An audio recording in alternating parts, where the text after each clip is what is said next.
Il y a une équation que vous résolvez depuis votre naissance sans l'avoir jamais choisie. Et c'est peut-être la seule chose que votre corps ait eu à décider. Est-ce que vous investissez en vous maintenant ou est-ce que vous vous reproduisez tout de suite? Est-ce que vous misez sur la quantité ou sur la qualité de quelques descendants? Une souris ou un éléphant, par exemple, répondent à cette question de deux façons opposées. Et c'est pour ça que l'une traverse toute son existence en quelques mois pendant que l'autre met 14 ans à devenir juste adulte. Le livre dont je vais vous parler aujourd'hui prétend une chose qui a l'air folle quand on l'énonce comme ça. Il prétend que cette même équation, celle de la souris et de l'éléphant, explique aussi bien votre personnalité que la chute des civilisations.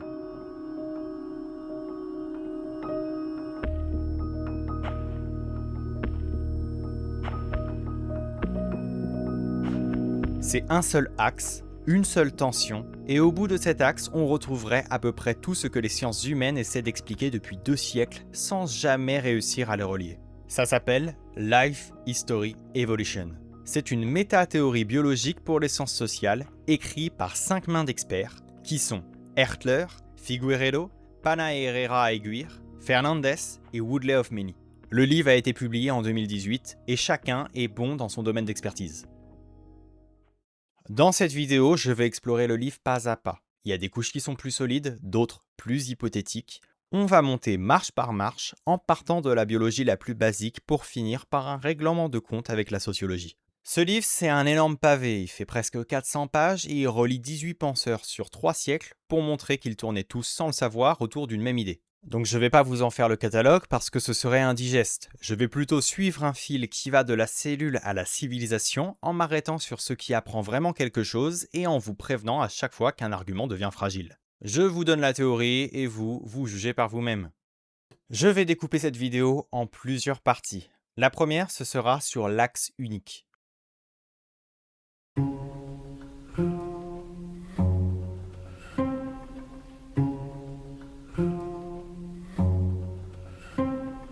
Le nom technique de tout ça, c'est Life History, histoire de vie donc. En gros, ce mot désigne une seule chose, c'est l'arbitrage qu'un organisme fait entre le début et la fin de son existence, c'est la façon dont il répartit une énergie limitée entre grandir et se reproduire. Personne ne possède d'énergie infinie, donc tout ce que vous dépensez aujourd'hui à construire votre organisme, c'est de l'énergie que vous ne mettez pas à faire des petits tout de suite, et l'inverse est aussi vrai. Prenez la souris, c'est un tout petit animal qui pèse 1 gramme à la naissance. Elle grandit à toute vitesse et elle est mature en 8 semaines. Elle atteint un poids adulte d'à peine 20 grammes et fait beaucoup de petits qu'elle allait en 1 mois avant qu'ils ne partent se reproduire à leur tour presque aussitôt. La vie d'une souris est compressée en une période de temps minuscule. Si on doit comparer avec un éléphant, lui il pèse 85 kg à la naissance. Il prend son temps pour grandir et il est mature seulement vers 14 ans. À l'âge adulte, il pèse parfois plus d'1 tonne et il a peu de petits sur lesquels il déverse une énorme quantité de soins. Finalement, on peut dire que l'éléphant vit assez longtemps pour que les vieux transmettent quelque chose aux jeunes. C'est le même problème résolu de deux façons inverses. On dit que l'éléphant a une histoire de vie lente et la souris a une histoire de vie rapide. Et dans le livre, on abrège en SLH pour lente et FLH pour rapide. Vous aurez compris, le S veut dire slow et le F veut dire fast. Ce n'est pas le livre qui a inventé cette idée, elle vient de 2 écologues du nom de Robert MacArthur et Edward Wilson. Dans les années 60, ils étudiaient comment les espèces colonisaient des îles. Ils avaient constaté que les premiers arrivants sur une île misaient sur la vitesse et le nombre, alors que les espèces installées depuis longtemps, une fois l'île pleine, misaient sur la qualité et sur la compétition entre voisins. De là est venu le vieux vocabulaire avant qu'on ne le remplace parce qu'il traînait des hypothèses trop rigides. Mais l'intuition de départ reste intacte. Un monde vide récompense la vitesse. Un monde plein récompense l'investissement. Et c'est ce même partage qu'on va retrouver à tous les étages, de l'insecte jusqu'à l'empire. Chez la plus petite forme de vie jusqu'aux plus grandes civilisations. Maintenant, ce qui rend cette théorie puissante et pas juste descriptive, c'est que ces traits ne varient pas chacun dans leur coin. Tous, de la taille à la naissance jusqu'à la durée de vie, se tiennent et se déplacent ensemble sur un seul continuum. Quand un organisme ralentit sur un point, il ralentit sur les autres, comme si l'ensemble était tenu par une même logique. Et cette logique, c'est une logique d'investissement.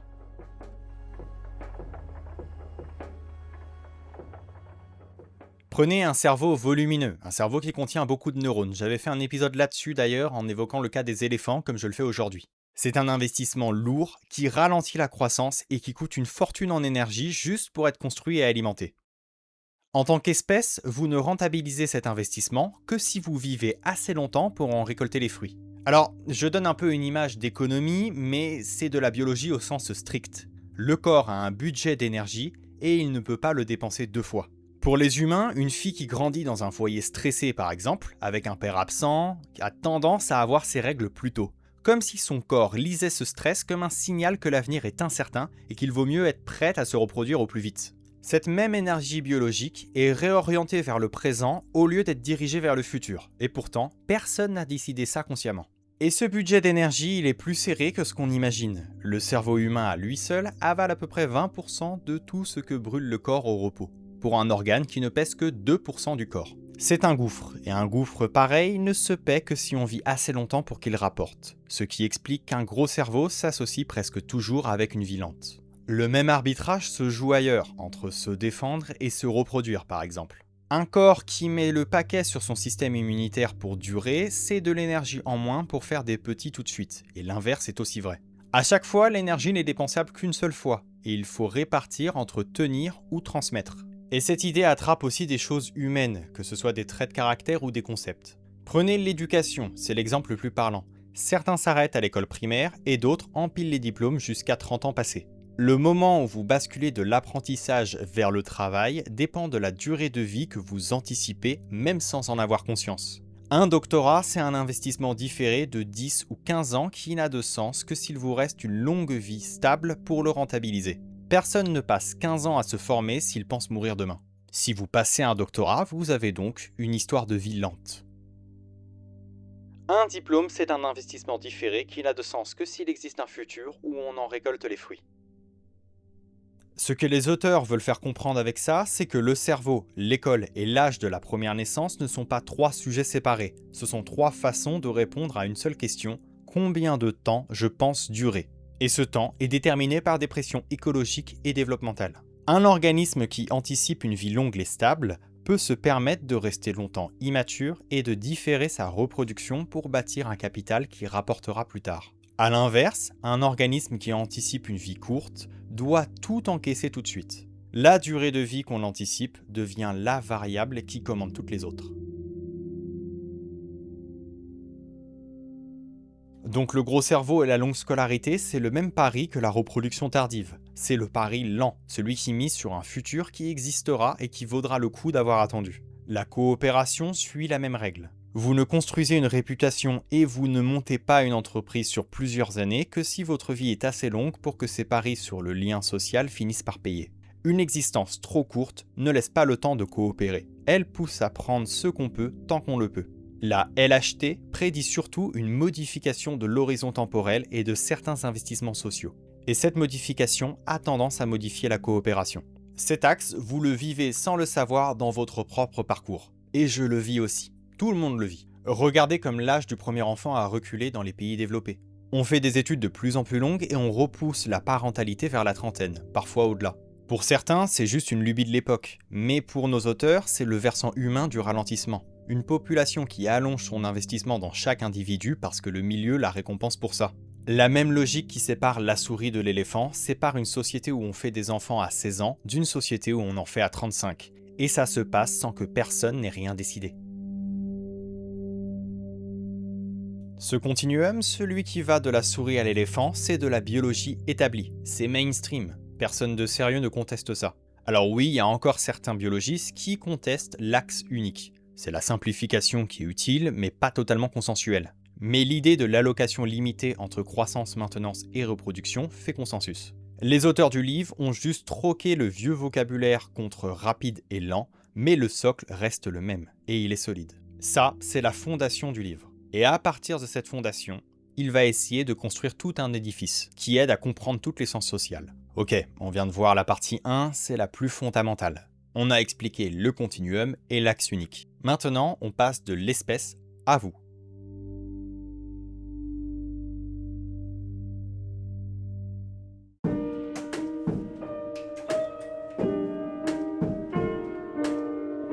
Là, c'est le premier pari audacieux de l'ouvrage. Jusqu'ici, on comprenait des espèces entre elles. On analysait le comportement de la souris contre celui de l'éléphant. Mais finalement, est-ce qu'on peut faire ça sur l'humain ? C'est ce qu'a fait un chercheur du nom de Jean-Philippe Rushton en 1985. Il s'est demandé si ce continuum qui existe entre les espèces existe également à l'intérieur d'une espèce entre les individus. On a appelé ça la differential key. Concrètement, c'est le pivot du livre, le moment où une théorie sur les animaux se met à parler de l'humanité. L'idée, c'est que les humains se répartissent eux aussi sur l'axe rapide-lent. Deux personnes de la même espèce peuvent vivre à des vitesses opposées. L'une pressée, tournée vers le présent, l'autre patiente, tournée vers un futur. Et ce qui donne toute sa force à la théorie, c'est que ces traits se déplacent en bloc. Quand l'histoire de vie ralentit chez quelqu'un, on voit monter en même temps son intelligence et sa conscienciosité. Il y a tout un paquet de traits reliés qui bougent comme les maillons d'une chaîne. Si vous tirez un maillon, vous entraînez ses voisins. De proche en proche, la chaîne entière se met en mouvement. On voit ce réglage dans des comportements concrets.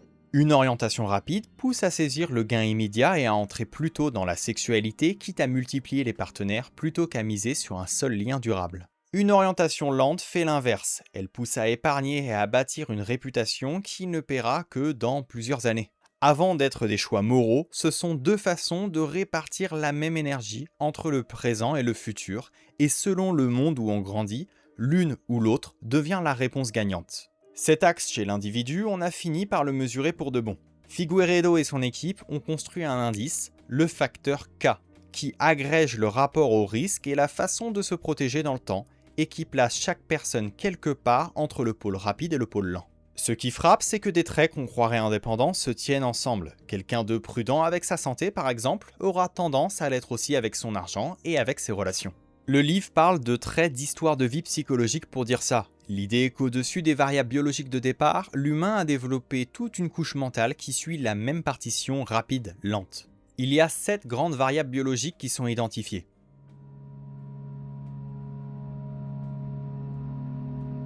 On a la taille à la naissance, le rythme de croissance, l'âge et la taille à la maturité sexuelle, le nombre, la taille et parfois le sexe ratio des descendants, l'investissement reproductif selon l'âge et la taille, le calendrier de mortalité selon l'âge et la taille encore une fois, et pour finir, la longévité.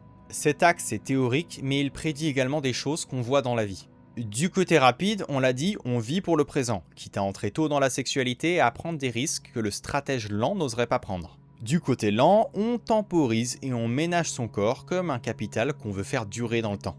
Et comme tout se déplace en bloc, savoir où quelqu'un se place sur l'axe permet de deviner une part du reste. Bien sûr, on étudie des populations entières, donc on parle de moyenne. C'est pas un destin individuel, personne n'est enfermé dans une case. Mais sur des milliers de gens, le motif ressort et ça ne laisse rien au hasard. Le cœur de ce réglage, les psychologues savent le mesurer avec une question toute bête. Ils demandent simplement, est-ce que vous préfériez une petite somme aujourd'hui ou une plus grosse dans 6 mois ? La façon dont quelqu'un dévalue le futur, dont il préfère le tout petit tout de suite au plus gros plus tard, c'est un des marqueurs les plus fiables de sa position sur l'axe. Pour faire simple, un stratège rapide brade l'avenir. Il applique une remise énorme à tout ce qui n'est pas immédiat. Parce que dans le monde qui l'a façonné, l'avenir trahissait souvent ses promesses. Un stratège lent, lui, traite le futur presque comme le présent. Il peut attendre parce qu'il a appris que l'attente paye. Cette petite préférence, mesurée en laboratoire sur une somme d'argent, prédit des choses lourdes dans la vraie vie. Elle a une influence sur la scolarité ou sur l'argent qu'on met de côté. Cette seule question sur une récompense tient un fil qui traverse toute une existence. Quand on mesure la personnalité, on trouve au-dessus des grands traits habituels un facteur général, qui est une tendance d'ensemble à la stabilité et au contrôle de soi.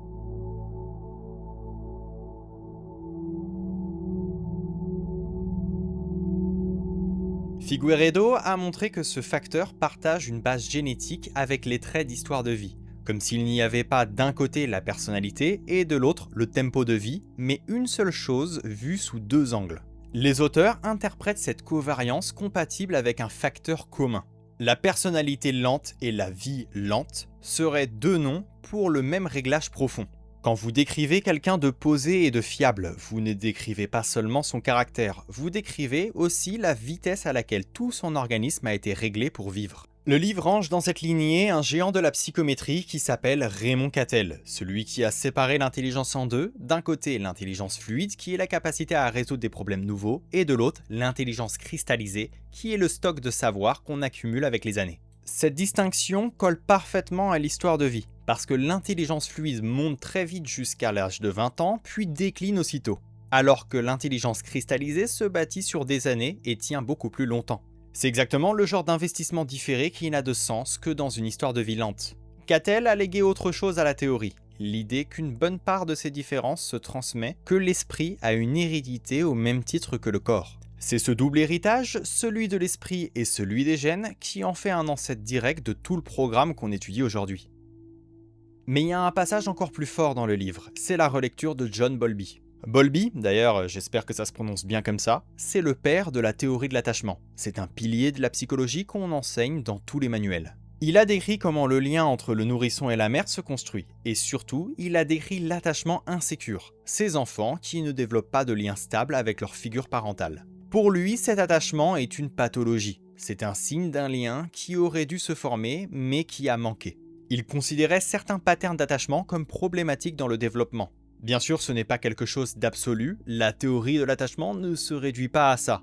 Mais le contraste c'est utile pour comprendre la théorie. Si un enfant grandit dans un monde dangereux, qui est imprévisible, où la mort frappe tôt et où on ne peut compter sur personne, alors développer un attachement méfiant et une sexualité précoce, ce n'est pas un raté, c'est la réponse adaptée à ce monde-là.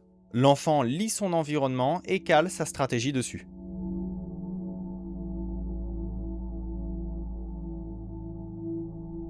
Dans un monde où on ne survit pas longtemps, se lier en profondeur et attendre, c'est perdre. Alors que se méfier et se dépêcher, c'est survivre. Ce que Bowlby prenait pour une maladie devient une stratégie rapide taillée pour un milieu hostile. Et cette relecture, c'est l'une des choses les plus fortes que la psychologie évolutionnaire ait produite. Et la relecture va plus loin dans le détail. Les psychologues distinguent plusieurs façons d'être mal attaché. On a par exemple l'enfant qui fuit le lien, celui qui se blinde, qui refuse le dialogue.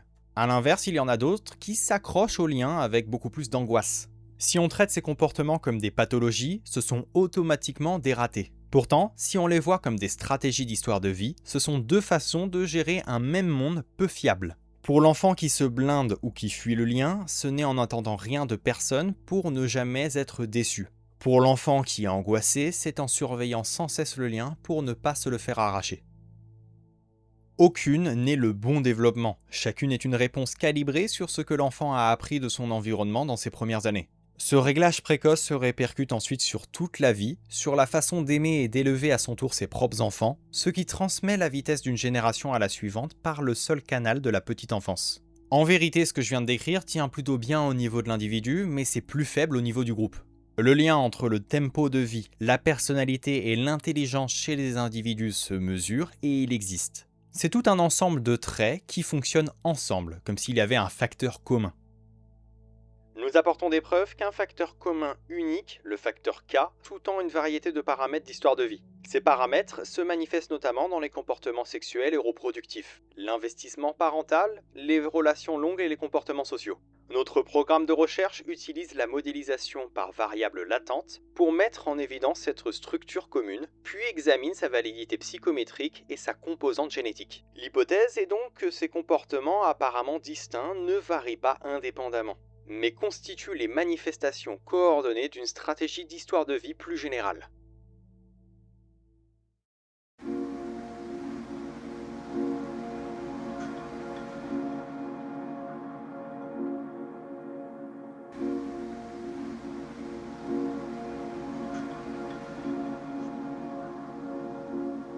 Je vais poser une question simple. Qu'est-ce qui décide au départ qu'un organisme sera lent ou rapide ? Si le tempo de vie était une loterie, la théorie ne prédirait rien. Elle devient intéressante que si quelque chose dans l'environnement pousse dans un sens ou dans l'autre. Le premier facteur, c'est aussi celui sur lequel la théorie s'est construite au départ, c'est la densité de population. Quand un milieu se remplit, quand il y a beaucoup de monde pour peu de ressources, la compétition change de nature. On ne gagne plus en faisant vite le plus de petits possible, on gagne en faisant peu de descendants, mais taillés pour tenir leur rang dans un monde saturé. La densité ralentit l'histoire de vie, elle récompense la qualité contre la quantité.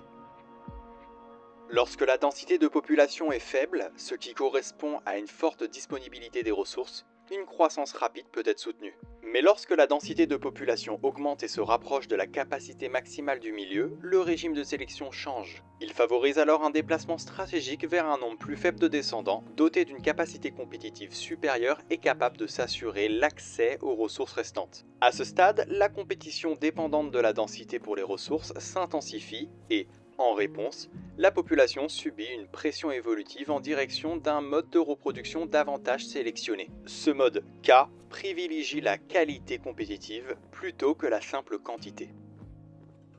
C'est la même intuition qu'avait eu l'économiste Malthus sans les outils pour la formuler, quand il écrivait sur la pression des populations sur leurs ressources au moment où l'humanité était en train de faire exploser ses limites. Il y a un deuxième facteur encore plus important selon les auteurs, c'est le régime de mortalité. Il faut distinguer deux façons de mourir. Il y a la mort qu'on ne peut pas éviter quoi qu'on fasse. C'est par exemple une épidémie qui emporte tout le monde sans distinction. Et on le sait, dans l'histoire, il y a eu des épisodes graves d'épidémies qui ont parfois emporté jusqu'à la moitié de la population d'une région donnée. À côté de ça, il y a la mort qu'on peut repousser en étant prudent et en se protégeant. Quand la mort est surtout du premier type, ça ne sert à rien d'investir dans un long futur parce que ce futur peut vous être arraché n'importe quand. Donc la vie s'accélère. A l'inverse, quand la mort dépend surtout de ce qu'on fait, quand la prudence paye, alors investir dans la durée devient rentable et la vie ralentit. C'est quelque chose qu'on peut observer à petite échelle aujourd'hui dans une même ville. Prenez deux quartiers, l'un où l'espérance de vie est longue et où les jeunes hommes ne risquent presque rien, l'autre où la violence fait qu'un garçon de 20 ans n'est pas sûr d'en avoir 30. Dans le premier, ça a du sens de faire de longues études, ça a aussi du sens d'épargner et d'attendre pour fonder une famille. Dans le second, la même prudence devient absurde, parce que le futur sur lequel on parie risque de ne jamais arriver. Alors on vit vite, on prend ce qui passe et on fonde tôt.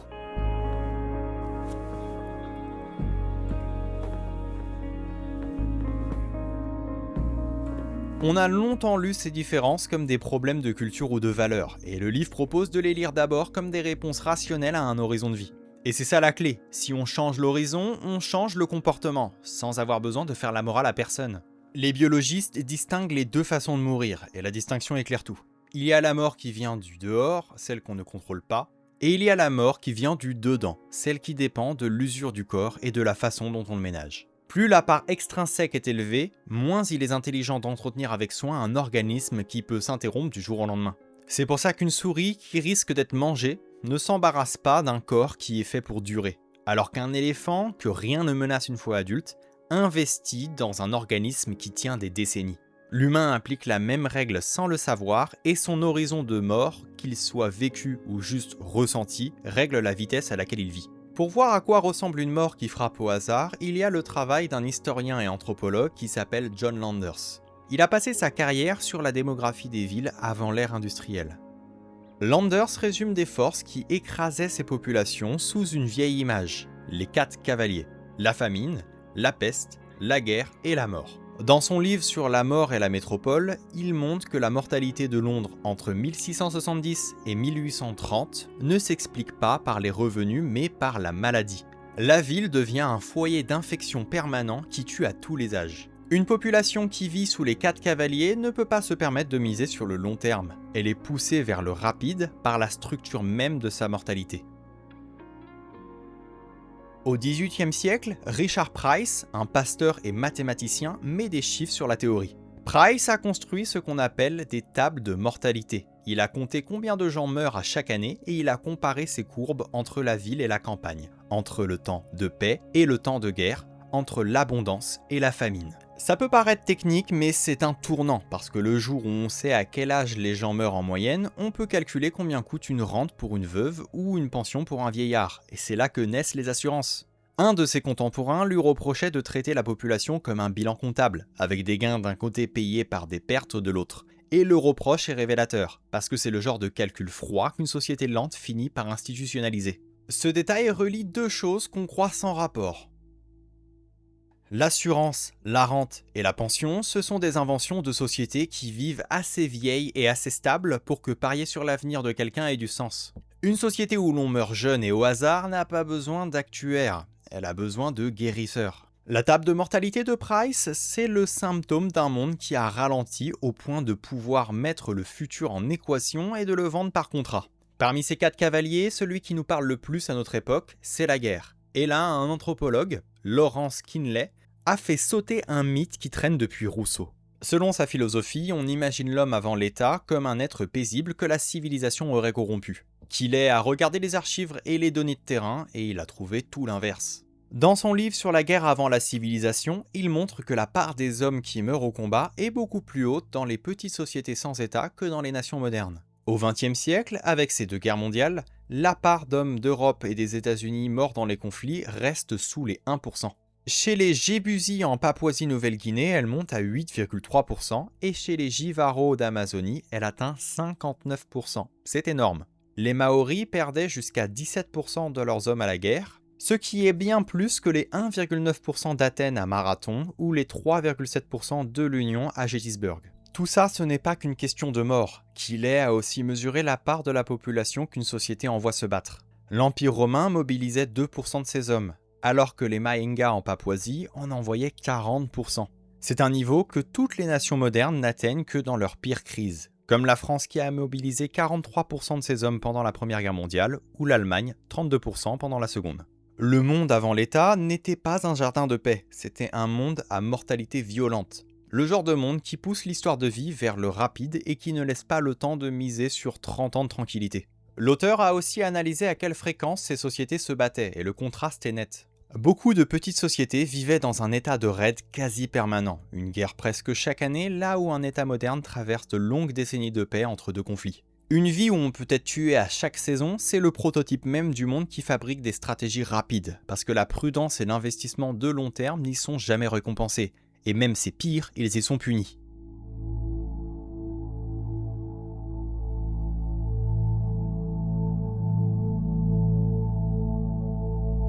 Retournez maintenant le raisonnement vers le présent et vous comprenez pourquoi les sociétés riches sont devenues aussi lentes. On a repoussé la mort, dompté les grandes maladies, sécurisé les vieux jours, et du coup chaque investissement de long terme est devenu rentable comme jamais dans l'histoire. Un monde où presque tous les enfants survivent et où on peut planifier sur 40 ans, c'est un monde qui récompense la patience à un degré que nos ancêtres n'ont jamais connu. Ça a des conséquences sur nos vies. On fait moins d'enfants, plus tard, avec un investissement énorme sur chacun d'entre eux.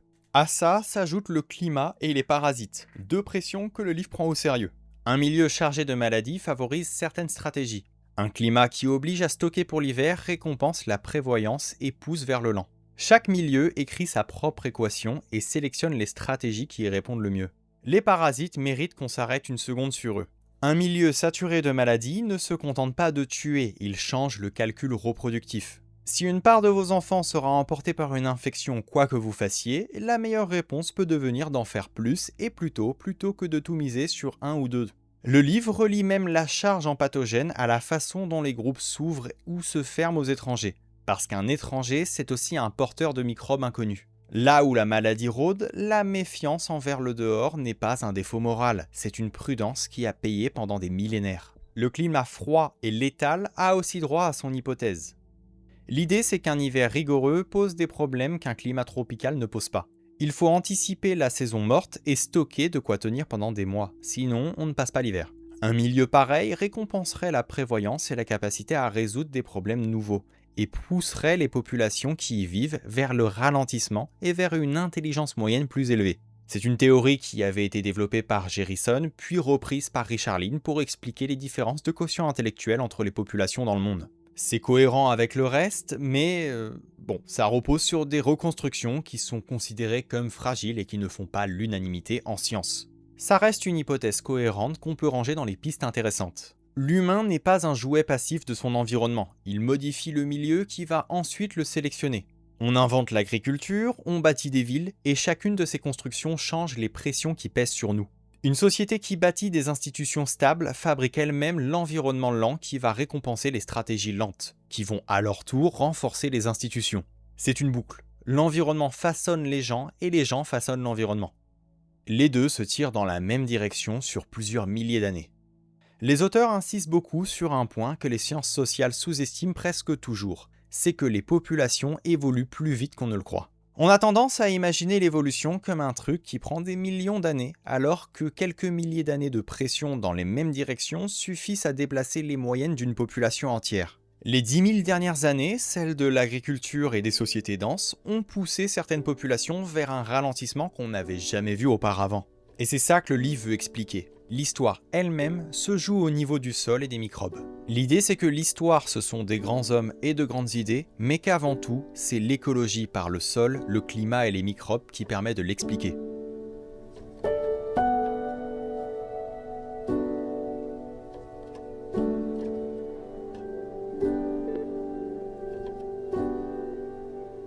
Le penseur qui incarne le mieux cette idée, c'est un géographe et historien du nom d'Alfred Crosby. Il a réécrit l'histoire des conquêtes à partir de la biologie. Comme Crosby le montre clairement, l'écologie humaine n'existe pas isolément.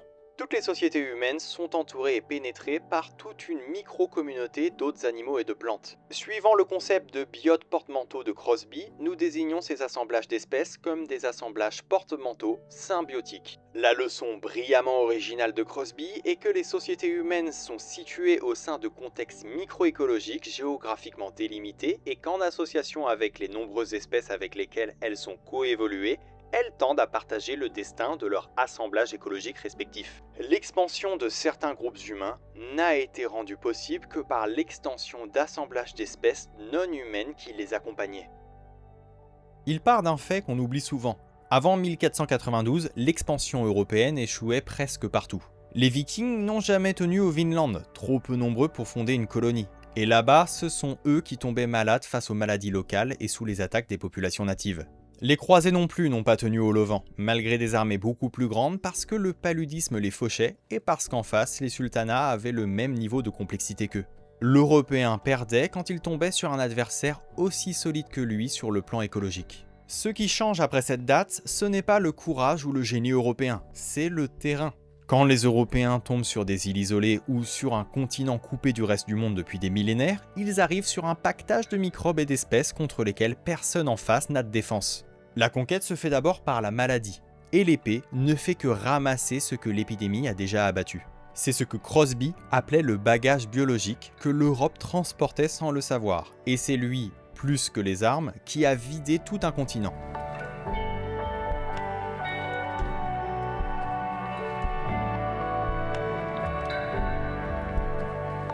Un historien complète Crosby sur ce point. Il s'agit de William McNeill.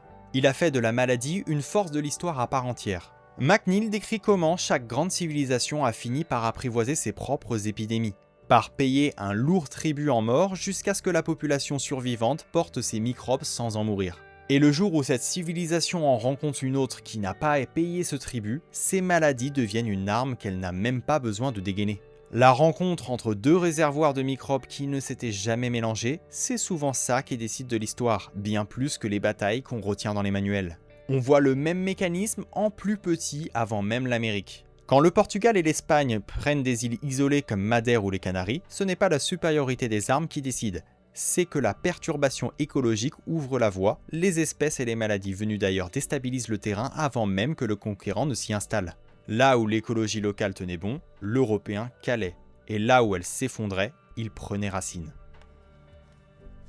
Un géographe du nom d'Alan Baker va encore plus loin. Il parle de la révolution néolithique. En fait, il remonte au jour où l'humain est passé de la chasse à l'agriculture. Il a changé son propre régime de sélection, et il s'est mis à vivre dense et à répondre à un futur qu'il fallait planifier une saison à l'avance. Baker montre qu'à partir de là, gratter sa subsistance dans un monde agricole récompense d'autres qualités que survivre dans une bande de chasseurs. C'est cette bascule qui a commencé à pousser certaines populations vers le lent il y a quelques milliers d'années à peine. Mais cette bascule a été un marché à double tranchant. Mais c'est ça qui la rend fascinante. L'agriculture a donné plus de nourriture, donc plus de monde, donc des villages et plus de villes. Mais vivre serré au contact des bêtes et de ses propres déchets, ça a fait exploser les maladies. Celles que Landers et McNeill mettent au cœur de l'histoire. Le paysan du néolithique était souvent plus petit et plus malade que le chasseur qu'il remplaçait. On n'a pas adopté l'agriculture parce qu'elle rendait la vie meilleure, on l'a adoptée parce qu'elle nourrissait plus de bouches, et une fois qu'on était nombreux et sédentaires, c'était devenu impossible de revenir en arrière. La cage s'était renfermée, et dans cette cage, la densité La maladie et la nécessité de planifier ont commencé à faire leur lent travail de ralentissement sur les populations qui y sont restées le plus longtemps. Mais Crosby avait un ancêtre plus ancien et plus imprudent. Il s'agit d'un géographe du début du XXe siècle. Il s'agit de Huntington. Lui, il reliait le climat au destin des populations. Huntington voyageait à travers l'Asie et cherchait dans les lits des rivières asséchées la trace des anciens climats. Il était persuadé que la vigueur d'un peuple montait et descendait avec lui. Le problème, c'est qu'il a poussé l'idée trop loin, jusqu'au déterminisme climatique qui ne tient plus du tout aujourd'hui. Cette version dure est totalement abandonnée. Mais son intuition de fond, que l'environnement façonne les populations et pas juste les paysages, c'est celle que toute la théorie reprend et met sur des bases plus sérieuses. Reste un problème de fond. Pour dire que les cultures répondent à leur écologie, il faut pouvoir les comparer et longtemps l'anthropologie ne faisait que raconter une tribu à la fois. C'est pour ça qu'un anthropologue du nom de Murdoch a changé ça en transformant la discipline en base de données. Il a passé sa carrière à coder les coutumes de centaines de sociétés dans un grand atlas comparatif, ce qui a permis pour la première fois de traiter les cultures comme des points dans un nuage et de tester des liens entre l'écologie d'un lieu et l'organisation de ceux qui y vivent. C'est un outil statistique, et toute la thèse du livre repose là-dessus. Grâce à lui, elle devient quelque chose qu'on peut mesurer. Par exemple, avec cet atlas, on peut dessiner des cartes du monde de la parenté pour voir où les mariages entre cousins sont fréquents et où ils sont bannis.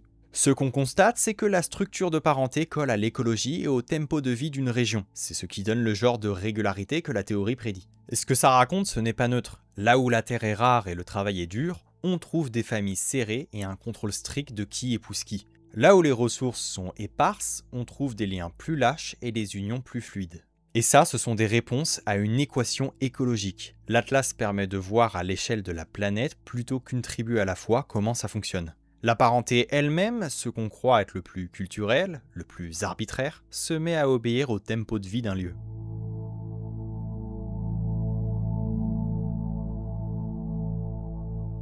Bon, j'ai cité beaucoup de noms, beaucoup d'auteurs et beaucoup de concepts, mais ce qu'il faut retenir avec tout ce qu'on a vu, c'est une matière de lire l'histoire par le bas. En faisant ça, on remonte à la chaîne causale, vers des mécanismes qui sont biologiques. Ces mécanismes sont beaucoup plus profonds que ce qu'on voit à la surface. C'est ce qui arrive en amont de tous les grands événements historiques. L'écologie n'est pas le décor devant lequel l'histoire se joue.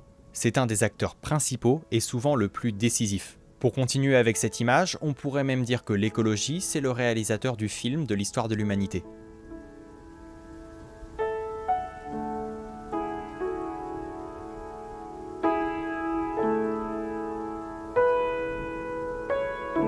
On arrive à l'extension la plus ambitieuse du livre, mais aussi la plus discutable. C'est celle qui fait passer la théorie du niveau individuel au niveau collectif. L'idée, c'est que si des individus et des populations se répartissent sur un axe lent et rapide, alors des sociétés entières se répartissent dessus aussi.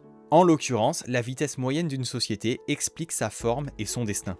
Le pari conceptuel, c'est de passer d'un niveau où la théorie est solide à l'individu à un niveau où elle devient plus audacieuse quand on analyse une société tout entière traitée comme un organisme avec sa propre vitesse.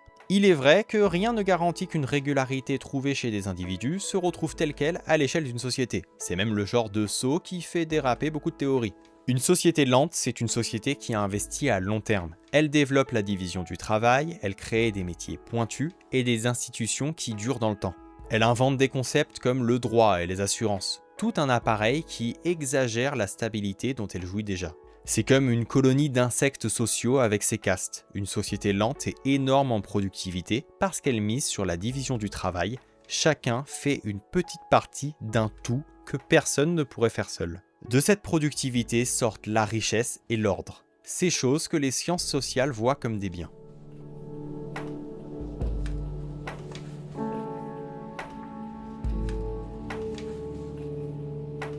L'analogie avec les insectes, ce n'est pas une jolie image, c'est clairement quelque chose de précis qui est développé dans le livre.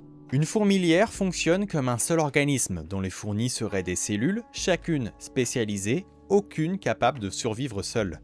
Une fois tout ensemble, elles jouissent d'une efficacité qu'aucune fourmi solitaire n'atteindrait. Une société lente pousse dans la même direction, elle transforme une foule de gens en une sorte de super-organisme où chacun, du médecin au paysan, serait perdu dès qu'il sort de son métier, et où pourtant tout tourne parce que chacun s'appuie sur les autres. C'est prodigieux, mais ça implique également qu'aucun individu n'est complet à lui seul. Une société peut devenir incapable des gestes de base que le moindre chasseur-cueilleur maîtrisait. Finalement, plus elle est riche et spécialisée, plus elle est fragile. Pour appuyer ça, les auteurs vont chercher deux penseurs. D'abord, l'historien du déclin des civilisations Toynbee. Son travail a observé comment une civilisation répond à un défi par une trouvaille créatrice ou s'effondre faute d'y répondre. Ensuite, un sociologue du nom de Mann qui a passé sa carrière sur un seul thème, l'agrégation des sociétés qui montent de la tribu au fief, puis à la cité, puis à la nation, puis à l'empire. Toynbee avait une formule pour ça, le défi est la réponse. Une civilisation grandit tant qu'elle trouve une réponse aux épreuves que lui envoie son milieu. Le jour où elle n'a plus de réponse, elle se fige, ses élites cessent de créer, elles se contentent de gérer l'héritage. Et c'est là que commence le déclin. De l'intérieur, pendant longtemps avant même que les ennemis ne soient aux portes. Mais ce que le livre ajoute à Toynbee, c'est le pourquoi. Il remonte dans la chaîne causale et montre qu'une société lente est championne pour répondre aux défis d'un monde stable. Mais cette même excellence la rend aveugle au jour où le monde cesse de l'être. Mann apporte la seconde moitié du tableau et il résout le comment. Ces travaux permettent de comprendre comment une bande d'une dizaine de personnes devient un empire de plusieurs millions d'individus. D'après ses analyses, tout tient dans une idée qu'il appelle la mise en cage. Tant qu'on peut partir, se disperser et aller plus loin quand le chef devient pesant, aucune autorité durable ne s'installe. Mais le jour où on ne peut plus partir parce que l'environnement est trop extrême, on est mis en cage, et c'est là que naissent les hiérarchies.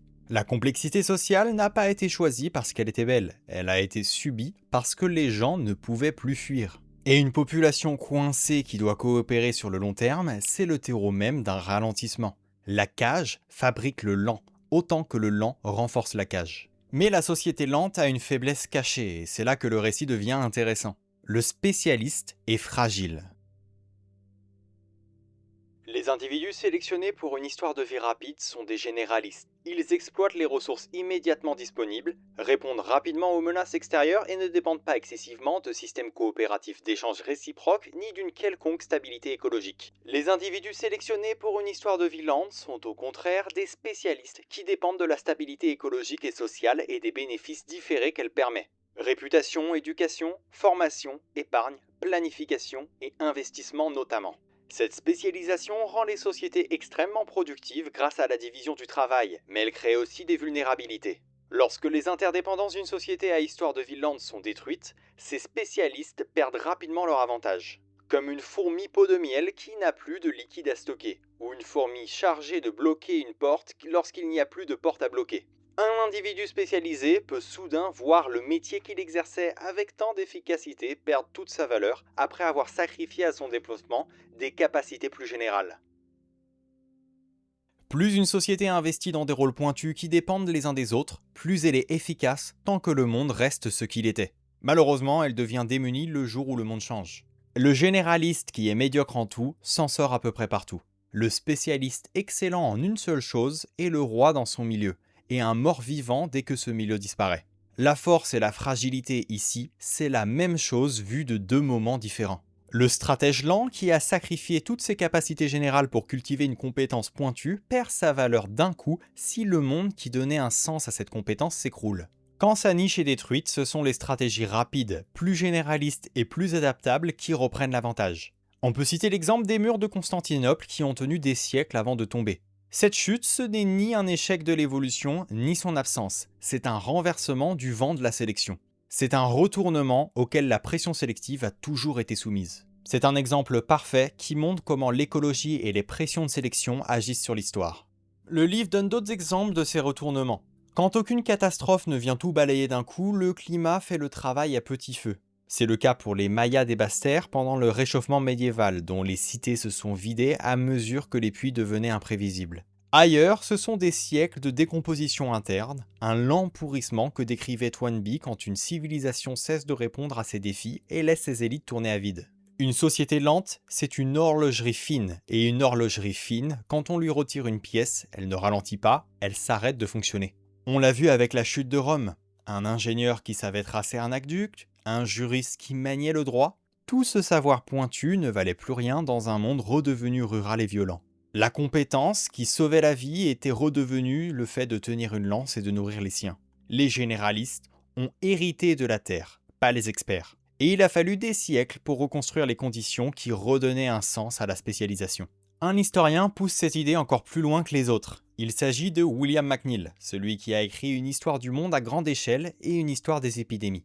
Il prend l'exemple d'Athènes et compare deux instantanés à un siècle d'écart. Vers 500 avant notre ère, Athènes était au sommet, à la tête d'une ligue, maîtresse de la mer Égée, démocratique. Mais McNeill remarque un détail que presque personne ne relie d'habitude à la politique. C'est la façon de faire la guerre. La phalange et le trirème obligeaient chaque homme à tenir sa place dans le rang ou à ramer côte à côte avec les autres. Cette manière de se battre ensemble donnait à chacun une place et une dignité dans la cité. Comme tout le monde comptait sur le champ de bataille, les privilèges des élites étaient peu contestés, on les jugeait d'ailleurs mérités. Un siècle plus tard, tout s'est inversé.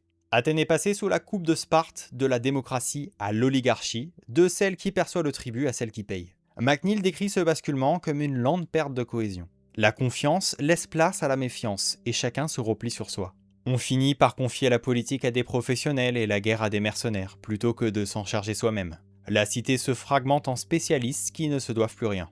Selon lui, le moment où Athènes produit ce qu'elle a de plus beau, c'est le même moment de son déclin. Sa grande floraison culturelle n'est pas le signe de la santé, c'est le symptôme de sa décadence.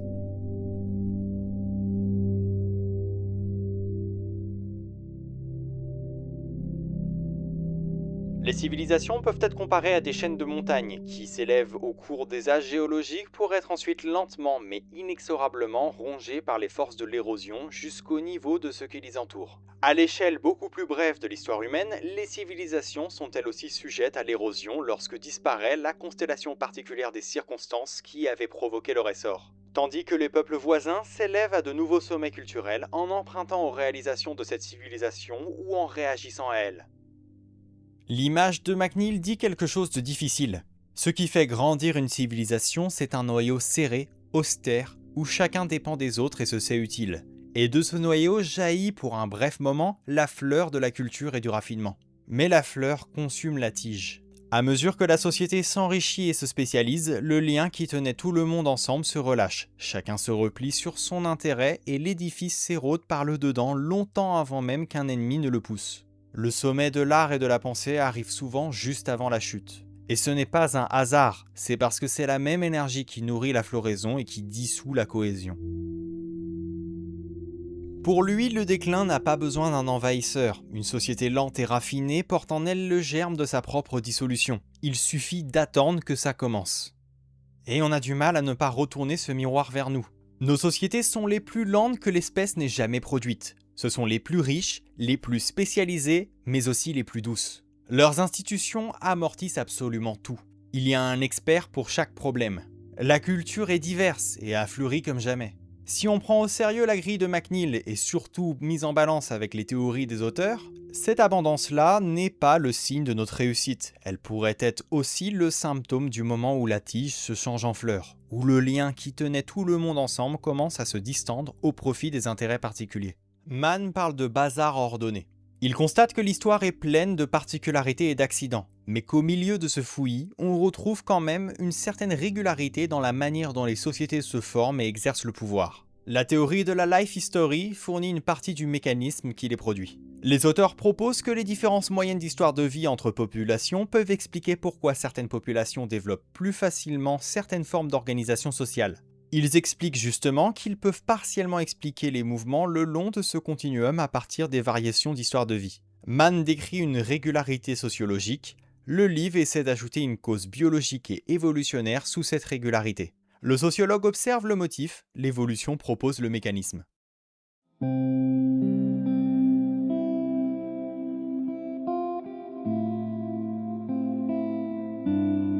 Je vous ai évoqué en introduction un procès des sciences sociales. On y vient. L'épilogue contient surtout une charge contre la sociologie.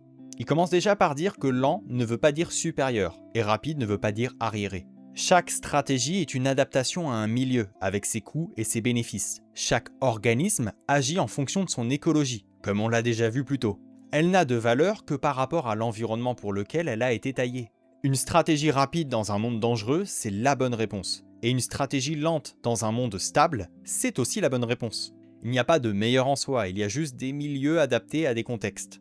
Les auteurs affirment que les sciences sociales sont saturées de jugements de valeur qui se font passer pour de la science. Ces jugements viennent presque toujours de gens à histoire de vie lente qui défendent, sans le voir, les acquis de leur propre stratégie. Quand un penseur célèbre la prévoyance et le contrôle de soi, il croit décrire ce qui est bon pour l'humain en général, alors qu'en vérité il défend les valeurs de sa stratégie lente. Il prend son tempo de vie pour la norme universelle du bien. Price et Malthus, lorsqu'ils défendent respectivement certaines valeurs éclairées ou le contrôle démographique, tout comme Broly et Bronfenbrenner lorsqu'ils valorisent l'attachement sécurisé et la stabilité des systèmes, agissent en quelque sorte comme des partisans des conditions et des valeurs propres aux stratégies d'histoire de vie lente. Les sciences sociales sont remplies de jugements de valeur de ce type, souvent formulés par des individus ou des sous-populations eux-mêmes situés vers l'extrémité lente du continuum. Pourtant, ces jugements ne sont généralement pas reconnus comme tels. Ces jugements de valeur s'introduisent dans les sciences sociales précisément dans la mesure où ils ne sont pas ancrés dans une pensée évolutionnaire. Comme nous l'avons dit précédemment, il ne s'agit pas de condamner le jugement de valeur, mais seulement de lui refuser la validation de l'évolution. Ce qu'il pointe, c'est un angle mort. Les gens qui écrivent les sciences sociales sont en moyenne des stratèges lents, prévoyants, attachés à la stabilité et à l'investissement de long terme. Et quand ils décrivent ce qui est sain, mûr ou responsable, ils décrivent en fait leur propre stratégie et la prennent pour la mesure universelle du bien. C'est finalement une forme d'hybris. La prudence devient la norme, l'impulsivité devient la maladie, sans que personne ait jamais montré pourquoi un tempo de vie serait meilleur qu'un autre ailleurs que dans le milieu qui l'a façonné.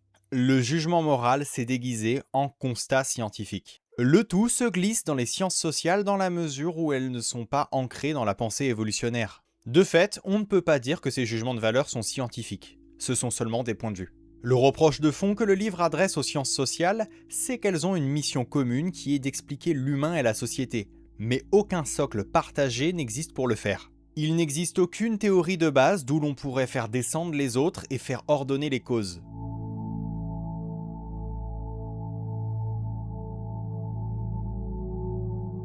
Chaque discipline bricole ses concepts dans son coin et faute de fondation, elle laisse entrer les institutions morales de ceux qui l'écrivent. La biologie de l'évolution a ce socle et c'est pour ça que les auteurs la proposent comme la fondation manquante. Prenez la grande obsession de la sociologie, qui est la reproduction des classes sociales. Comment ça se fait que les enfants de familles favorisées réussissent mieux que les autres, génération après génération ? La réponse classique, c'est celle d'une tradition qui domine l'université française et qu'on connaît bien ici, c'est la reproduction sociale. Elle est expliquée telle que Pierre Bourdieu l'a définie. Les parents transmettent un capital culturel, c'est une aisance avec les codes de l'école, et cette transmission sociale reproduit à elle seule les positions d'une génération à l'autre. C'est ça qui permet d'expliquer que les enfants de médecins deviennent eux-mêmes médecins par exemple. Tout est dans l'environnement, tout est dans la culture transmise, et la biologie n'a absolument pas sa place dans le modèle. Bourdieu qualifie même de racisme scientifique les personnes qui osent penser qu'il y a une part biologique dans la reproduction. Pourtant, il n'a jamais testé l'autre hypothèse. Il ne s'est jamais non plus confronté à elle, sûrement parce qu'elle est trop gênante pour ses travaux. Les parents ne transmettent pas que l'environnement à leurs enfants, loin de là, ils leur transmettent surtout la moitié de leur génome. Un enfant de parents diplômés hérite à la fois de leur environnement et de leurs gènes, et les deux arrivent dans le même paquet, au même moment et dans la même famille. Donc quand vous voyez la réussite se transmettre dans les familles, vous ne pouvez pas savoir, à partir de cette seule observation, si c'est grâce à l'environnement qui a été donné par cette famille, qui a fait le travail finalement, ou si c'est grâce aux gènes. Les deux sont confondus. La sociologie a bâti des théories entières sur une corrélation dont elle n'a jamais démêlé les causes possibles. Tout ce qu'elle a fait, c'est dresser une causalité pratique et consensuelle à cette fameuse corrélation. La théorie boucle sur ses propres résultats. On repère des gens dotés en capital culturel à leur réussite, puis on explique leur réussite par leur capital culturel. Le problème, c'est que tant qu'on ne peut pas mesurer le capital culturel sans passer par ce qu'il est censé produire, on tourne en rond dans une définition qui ne teste rien. Sauf qu'on sait démêler ça, et ça fait plus d'1 siècle qu'on le fait. On a les études de jumeaux, on a les études d'adoption et tout un appareil que la génétique du comportement a affiné pendant des décennies pour séparer 3 choses, la part des gènes, la part de l'environnement que partagent les enfants d'une même famille et la part de tout le reste. C'est ce qu'on appelle le modèle ACE. Et les résultats, quand on applique l'intelligence et la réussite, c'est un désastre pour la thèse de la reproduction sociale.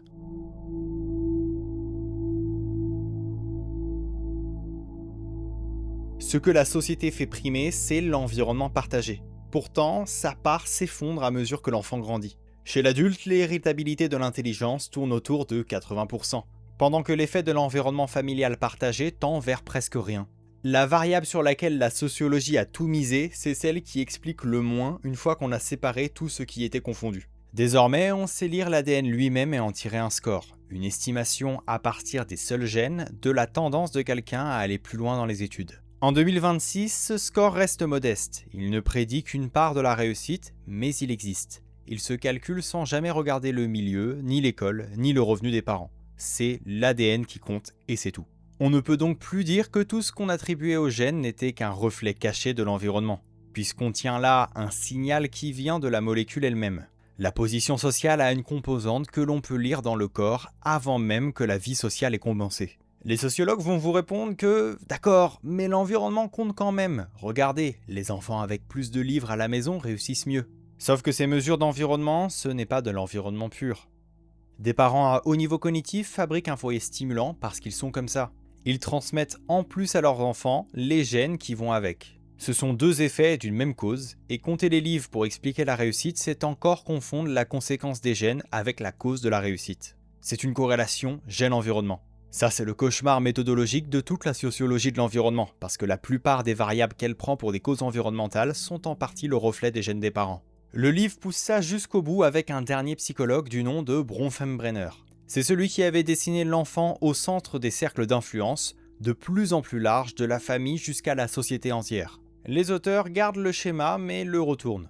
Les premiers cercles, ceux qui pèsent le plus, ne sont pas remplis par des inconnus, ils sont remplis par la famille proche, donc par des gens qui partagent les gènes de l'enfant. Et comme les stratèges lents vivent entourés d'une parenté plus dense, c'est-à-dire d'une fratrie plus maigre, leur environnement leur ressemble encore plus, ce qui ferme la boucle. Les gènes lents fabriquent un milieu lent qui récompense d'autres gènes lents. De génération en génération, l'effet s'accumule.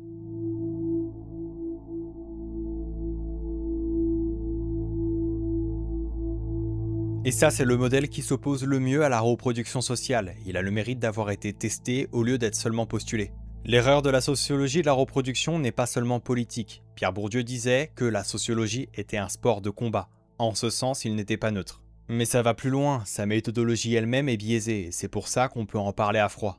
Prendre une corrélation et dresser une causalité, ça n'a pas de sens logique. Cette théorie traite la famille comme un simple canal de transmission culturelle, alors que la famille transmet aussi des gènes, et elle a bâti tout un édifice là-dessus sans jamais aller le mesurer. Au sens strict, c'est de la pseudo-science. En tout cas, c'est ce que les auteurs en concluent. Toute science doit être réfutable, et le problème avec la sociologie de la reproduction, c'est qu'elle saute cette étape. Il y a une raison plus profonde à cette erreur. Les sciences sociales n'arrivent pas à s'orienter de cause à effet. Quand elles voient une corrélation, donc deux choses qui vont ensemble, elles décident presque toujours que la première cause la seconde.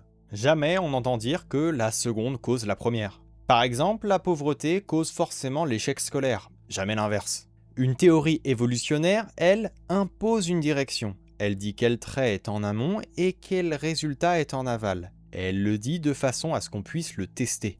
La sociologie, faute d'un cadre, fait un petit peu ce qu'elle veut selon les besoins du récit. Et un modèle dont on peut retourner les corrélations et causaliser quand ça arrange, c'est un modèle qui ne dit jamais rien d'utile. Par le passé, il y a eu dans l'anthropologie quelqu'un qui avait compris ça et qui a bâti toute une méthode dessus. Il s'agit de Marvin Harris, le père du matérialisme culturel. Il disait quelque chose de simple. Quand on veut expliquer une coutume, il faut chercher la cause d'abord dans l'infrastructure, c'est-à-dire dans la façon dont les gens produisent leur nourriture et gèrent leur reproduction. Ensuite, dans l'organisation sociale, et en tout dernier recours dans les idées, la religion et les valeurs. L'ordre compte. Pour lui, l'estomac prime avant l'autel. Et c'est normal, les besoins vitaux agissent d'abord. La plupart des sciences sociales font l'inverse. Elles partent des idées et des représentations comme si tout descendait de la culture. Harris les accusait de mettre la charrue avant les bœufs. Il a fait exactement le chemin inverse. Il est parti de ce qu'il y a de plus structurel et d'animal dans la vie pour monter vers ce qu'il y a de plus humain. Il prend l'exemple de la vache sacrée en Inde. Harris la relie à l'écologie. Une vache vivante qui donne du lait et des bœufs de trait vaut bien plus qu'une vache mangée une seule fois. Donc l'interdit religieux ne fait que sacraliser un calcul économique. Pareil pour les chasses aux sorcières. On les croyait nés de la pure folie, mais pourtant ils les relient au prix des aliments et à la régulation des populations dans les périodes de disette. À chaque fois, c'est la même leçon. toute idée est accrochée à une contrainte matérielle.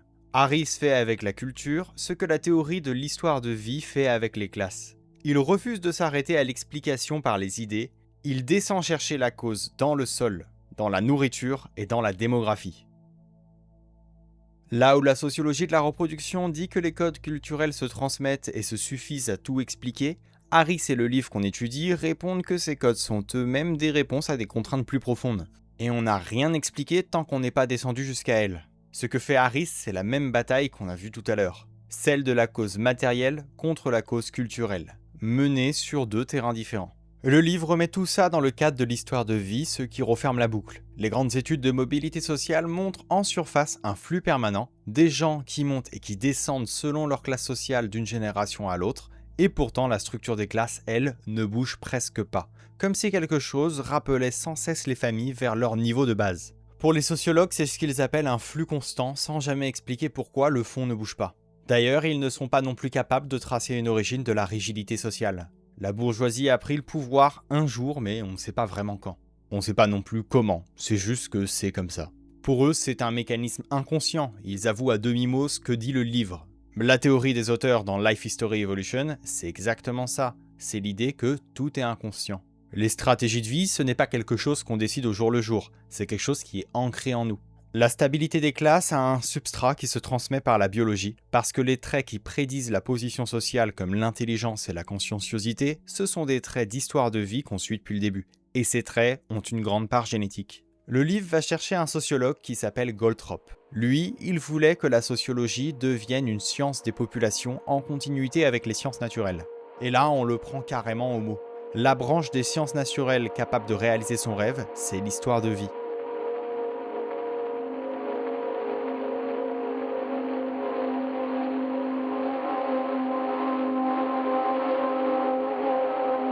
Pourquoi les sciences sociales résistent-elles ?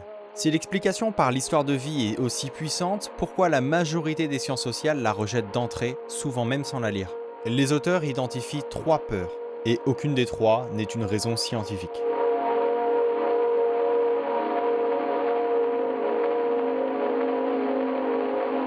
La première peur, c'est celle du déterminisme. Quand on entend biologie, on comprend que le destin est scellé. Comme si dire qu'un trait a une part génétique, ça revenait à dire qu'il est gravé dans le marbre et qu'on ne peut rien y faire. Sauf que c'est un contresens. Un trait peut être héritable et malléable en même temps. La taille, par exemple, ça dépend beaucoup des gènes et pourtant les populations ont gagné des centimètres en un seul siècle grâce à l'alimentation. Héritable, ça veut dire que les différences entre les gens tiennent en partie des gènes dans un environnement donné. Ce qui ne veut pas dire que l'environnement ne peut rien changer. Confondre les deux, c'est une erreur de débutant, elle sert d'excuse pour ne pas regarder les chiffres. La deuxième peur, c'est le glissement du fait à la valeur. Beaucoup croient que si on montre une différence qui est en partie naturelle, on est en train de dire qu'elle est juste, qu'elle est bonne et qu'elle est souhaitable. En gros, que ça consiste à tirer un devoir d'un fait. Le livre y répond de la manière la plus nette qui soit, un fait ce n'est jamais une valeur. Rapide, ça ne veut pas dire mauvais, et lent, ça ne veut pas dire bon. On peut décrire sans tirer aucun jugement de valeur. Refuser de connaître un fait de peur qu'on en tire une mauvaise morale, ce n'est pas de la prudence, c'est décider de rester dans le noir pour ne pas voir ce qui dérange. Autrement dit, d'un point de vue scientifique, c'est de la lâcheté. Ces 2 premières peurs sont fondamentales, mais la troisième est beaucoup plus profonde. Le fait de reconnaître une base biologique aux destins sociaux, ça menacerait l'idée que tout est réparable par l'école, par la politique et par la redistribution. Cette peur est différente des 2 autres qu'on a analysées, parce qu'elle relève davantage de l'espoir. On aimerait vivre dans un monde où tout est correctible, où les inégalités sont finalement quelque chose qu'on peut changer facilement en prenant les bonnes décisions. Pourtant, une théorie ne devient pas fausse parce que ses conséquences nous effraient, et une théorie ne devient pas vraie parce qu'elle nous rassure. Le travail du chercheur, c'est de séparer ce qu'il aimerait qu'il soit vrai de ce qui est vrai. Malheureusement, c'est ce travail que la moralisation en sociologie empêche de faire. Le simple fait de constater des faits est condamné par des gens qui considèrent que leur morale est un bien universel. Les sciences sociales se présentent comme le camp de la raison contre les préjugés. Et pourtant, ce sont elles qui, sur cette question, refusent de tester une hypothèse par peur de ce qu'elle pourrait révéler. Ça, c'est pas une posture scientifique, c'est un dogme.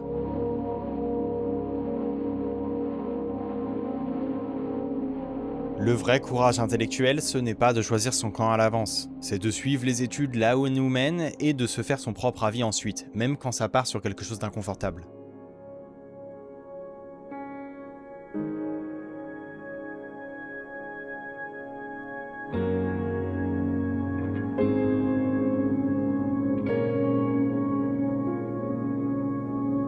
Il est vrai que ce livre est ambitieux, et du coup ça mélange des choses solides et des choses plus hypothétiques. Ce qui est le plus solide, c'est la biologie de base, le continuum rapide lent entre les espèces et l'idée que les traits de vie se tiennent ensemble en répondant à une même logique d'investissement. Ça fait consensus. Personne de sérieux ne le conteste pour de bon, c'est quelque chose qui est acquis. L'application aux individus humains, ça tient aussi plutôt bien. On fait un lien entre tempo de vie, entre la personnalité et l'intelligence chez les individus, on mesure tout ça, et la relecture de l'attachement comme stratégie plutôt que comme maladie, c'est une vraie trouvaille. Le passage au niveau des populations, ça c'est plus discuté, y compris en psychologie évolutionnaire. Le livre a l'ambition de relier 18 grands auteurs en sciences sociales, de 6 disciplines différentes, au travers de la lecture de 82 volumes publiés entre 1734 et 2015. Le tout en montrant qu'ils avaient tous initié des morceaux d'une théorie sans le savoir. Alors, c'est vrai que relire des auteurs à la lumière d'une théorie qu'ils ne connaissaient même pas, mais qu'ils auraient développée de façon sous-jacente, ça donne un récit cohérent, mais c'est pas vraiment une prédiction qu'on pourrait tester. Après, les auteurs sont honnêtes. Ils disent bien qu'on ne peut pas relier n'importe quel auteur du passé à la théorie. Chaque chapitre commence par un bref aperçu de la vie et de l'œuvre de l'auteur, puis on se concentre rapidement sur les aspects de son travail, généralement un thème récurrent ou une théorie générale, qui seront ensuite examinés du point de vue de la théorie de l'histoire de vie. Après ces deux parties introductives, les chapitres se terminent par deux sections. La première propose une discussion théorique générale des textes sélectionnés à la lumière de la théorie de l'histoire de vie. La seconde examine les recherches nécessaires ou déjà existantes à l'appui de cette interprétation. Les discussions théoriques sont explicitement séparées des examens empiriques, afin que nous puissions, en tant qu'auteurs, proposer des interprétations narratives cohérentes et que vous puissiez, en tant que lecteur, distinguer les éléments de notre interprétation qui relèvent de l'inférence de ceux qui reposent sur la recherche. Grâce à cette structure, nous pouvons transformer un catalogue de faits en une vision explicative. Du coup, à quoi ça ressemblerait une vraie preuve? Une vraie preuve qui validerait la théorie. Au niveau des populations, une théorie qui prédit pour de bon devrait annoncer à l'avance un lien qu'on ne connaît pas encore. Le problème, c'est qu'aujourd'hui, on se contente de montrer des mesures déjà connues qui vont dans le sens attendu. On reste dans la confirmation, et la confirmation, c'est le degré le plus faible de la preuve. C'est celui où on ne cherche que ce qui donne raison. Au niveau de l'individu, le livre s'appuie sur des chiffres que d'autres ont récoltés sans penser à lui, et ça, c'est plutôt un bon signe. Mais au niveau des populations, malheureusement, la qualité des données est plus contestée, et aussi plus contestable. C'est logique parce que le projet est plus ambitieux. Mais ce qu'il y a de bien dans Life History Evolution, c'est qu'il rend un service que peu de livres font. Il force à mettre côte à côte des choses qu'on a toujours gardées séparées. Il dresse aussi une continuité qui part de la biologie du vivant et qui monte jusqu'à l'histoire des empires. Le tout en se demandant si ce ne serait pas la même chose, plus ou moins loin, vu de différentes échelles. C'est une question féconde, même quand la réponse est incertaine, parce qu'elle interdit de se réfugier dans le confort d'une discipline qui ignore les autres. Un sociologue qui n'a jamais ouvert un manuel de génétique du comportement passe à côté de la moitié de son sujet, et ce livre lui met le nez dessus. Reste une question que le livre ne tranche pas, et que je vous laisse à la réflexion, celle de savoir si l'on peut pour de bon traiter une civilisation comme un organisme, avec une vitesse propre, ou si c'est une métaphore qu'on a fini par prendre pour une mesure.